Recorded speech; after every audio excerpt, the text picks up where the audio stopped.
Ted de Lorraine. Je suis présidente d'une entreprise du domaine de la construction qui a été énorme à une époque et qui a diminué d'envergure au fil du temps.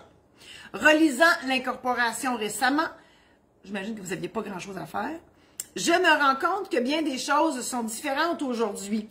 Comme la mission d'entreprise, ses champs d'activité, autrement dit, la même entreprise, mais elle a vraiment évolué et elle a complètement changé de vocation. 3 adresses d'affaires au lieu de 6, etc. Première question, devrais-je refaire l'incorporation au complet ou apporter des modifications à ce qui existe déjà? Écoutez, il y en a des affaires là-dedans qui se modifient en fait, qui se font par une modification de statut. Les champs d'activité, je réfléchis en même temps que je vous parle. Non, c'est pas vrai. En fait, mission d'entreprise, c'est pas grave si c'est pas dans la compagnie comme telle. Ces affaires-là, c'est tout au niveau de la déclaration qu'on produit une fois par année au registre des entreprises. Donc, nécessairement, la déclaration doit correspondre à ce qui existe déjà. Ça doit déjà être fait. Donc, le livre de compagnie, là, c'est plus au niveau des actionnaires, du nombre d'actions détenues. L'adresse du siège social, par contre, il faut faire une résolution dans le livre de minutes, mais on n'a pas besoin de faire un changement de statut. Deuxième question, y a-t-il une limite à ce qu'on peut changer dans une incorporation existante? Tout peut être changé. Comme je vous dis, si on change le capital action, donc si on rajoute des catégories d'actions, ça se fait par une modification du statut corporatif. Ça, c'est un notaire qui fait ça. Ensuite, ajouter, enlever des actionnaires, ça se fait par le notaire, mais on n'a pas besoin de modifier la compagnie pour ça.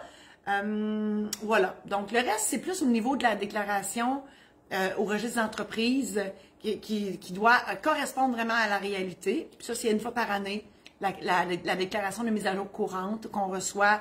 En fait, c'est le comptable qui vous dit de faire ça en même temps que le rapport d'impôt de la compagnie. Voilà.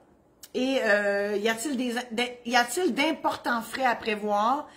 Ben, c'est sûr que si un notaire, on travaille pas gratis, c'est sûr que faut que je mange un petit peu, ça a l'air. Même si j'aimerais ça maigrir, mais bon, il faut un minimum me tenir en vie. Les frais, ben c'est sûr que si on modifie la compagnie, donc les statuts, ça coûte plus cher que la déclaration. La déclaration de mise à jour courante, c'est gratuit, on envoie ça. Mais sinon, il y a une marge entre les deux. Puis si c'est juste des résolutions pour changer le siège social et tout ça, ben c'est moins coûteux que de refaire les statuts au complet de la compagnie. Je ne veux pas vous donner de montant parce que ça varie beaucoup dans le milieu corporatif d'un notaire à l'autre et tout dépendant du mandat que vous donnez au notaire. Je vous invite, premièrement, à partager cette chronique-là à tous ceux et celles dans vos amis Facebook que ça pourrait intéresser. Je vous invite aussi à visiter mon site Internet qui n'est pas encore prêt. Ben, il est là, mon site Internet. Mais, Madame Rinfret, il n'est pas encore top notch, là, on travaille dessus. Et en septembre, il va être vraiment tout changé. Mais tous les programmes en ligne sont là, mes outils sont là, mes coordonnées sont là, donc tout est là. Vous pouvez y aller. Il y a aussi ma maison d'édition, donc Martine vous a mis les liens, maison d'édition saint-laurent.com. J'ai écrit des livres aussi d'anecdotes notariales qui se sont passées durant mes 30 années de pratique. Lecture légère d'été, si ça vous intéresse.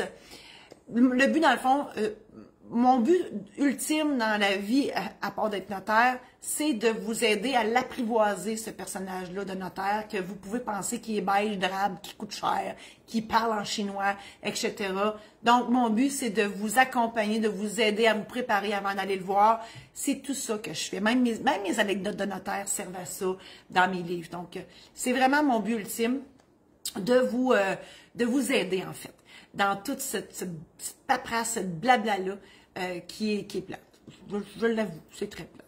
Alors, merci infiniment d'être là et on se revoit la semaine prochaine.